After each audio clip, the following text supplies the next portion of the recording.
The World Bank is providing a lot of monetary support, or some monetary support, as we stand, about $500,000 already to the Nigerian authorities to get power to the people. Where are we getting help and assistance on the technical side, on the financing or funding side, from the outside, from the inside, to support what the administration is currently doing, off-grid power solutions?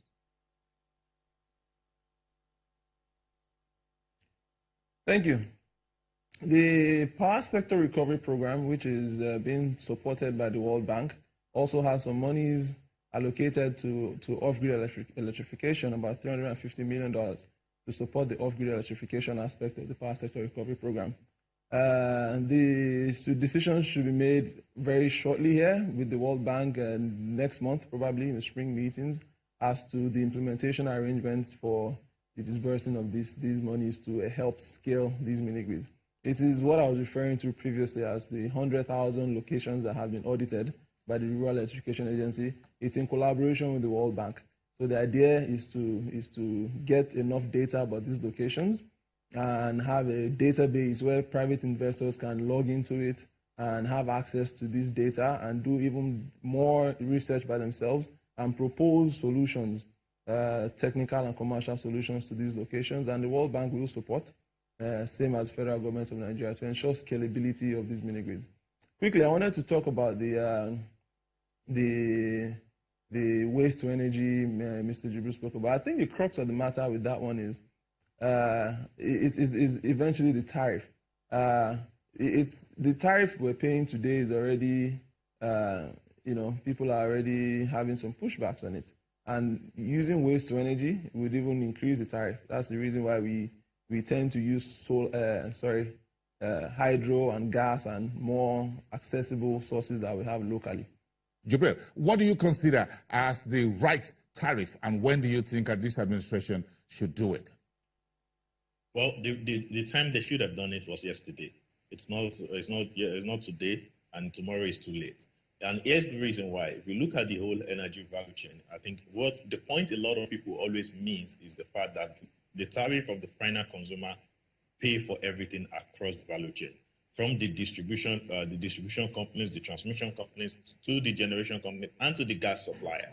The tariff, and once that tariff is wrong, the discos don't generate enough revenue, don't pay NBET enough, NBET doesn't pay the GENCOs enough, and the GENCOs are not able to meet their cost of gas. So, if you look at what the current tariff system is, based on what the system we are operating on, the multi-year tariff order, that was the latest one was in 2015, I think, and the assumptions of that tariff or that were put in that MITO to arrive at the current tariff, you see that those assumptions are basically off target, from exchange rate to the generation level that we are expected to be right now, and even to the interest rate and other factors as well. All that are off. If we have to adjust all that and come to a cost-reflective tariff, we'll probably be looking at 100% of the current tariff. I understand why a government a year to election or even in the prior year would not want to jack off tariff that high. But it is understandable that what eventually happens is that governments have to step in at different times to satisfy industry stakeholders like the GENCOs and basically subsidize the consumption of the masses. And why I think this is very disheartening to the industry is in the sense that while government is focusing on subsidizing consumption of electricity, all these funds could otherwise, if the tariffs are appropriate,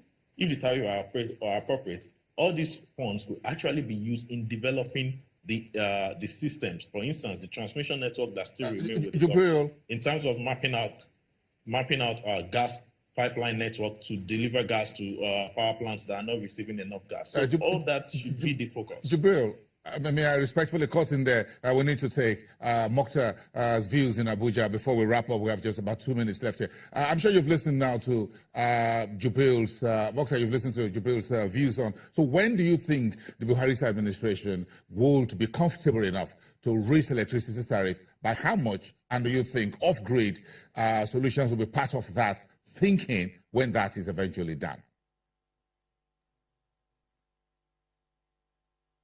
Thank you.